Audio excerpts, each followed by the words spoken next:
Hi there, welcome to week three's journal prompt, change the story you're telling yourself.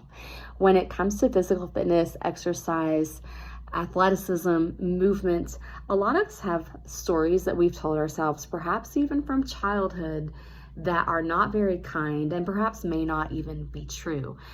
These stories have a lot of power when it comes to the way that we are influenced in our current fitness and exercise routine. So it's important to identify these stories and flip the script. So you're going to take a piece of paper out, draw a line down the middle, and in the left-hand column, list things that you tell yourself, perhaps stories that others told you over the years or that you've now told yourself, a combination of both, that are not positive and not kind when it comes to, again, athleticism, movement, exercise, anything in that light. And now on the right-hand column, you're going to flip the script and write a new story. This could be a very simple one-sentence thing, something like, I'm a bad dancer, to I love to dance. It doesn't have to be a long, drawn-out story, but it's important to identify where this story came from.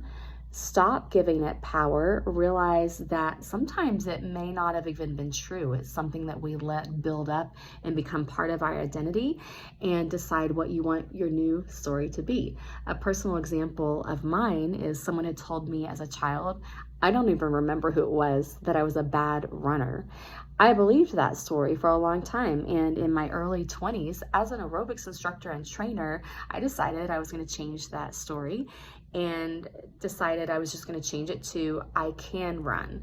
So I signed up for a half marathon and did it and proved to myself, perhaps I wasn't an ultra marathoner, but I certainly was not someone who couldn't run.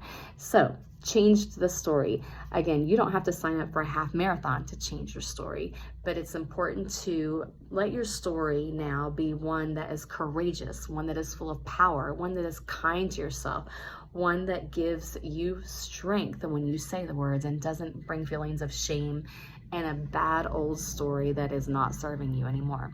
So take the time to sit with the feelings of the old stories, identify where they came from, and now write a new story. You may have 2 or 3 things, you may have 10 things.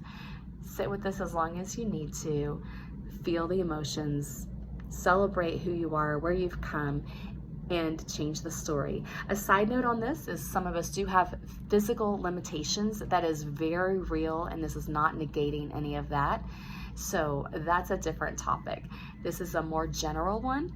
Take the time to change your story. And if you have any questions on this, as always, please reach out to me and I'm happy to walk through it with you. Have a great day, and I'm excited for you to change your story.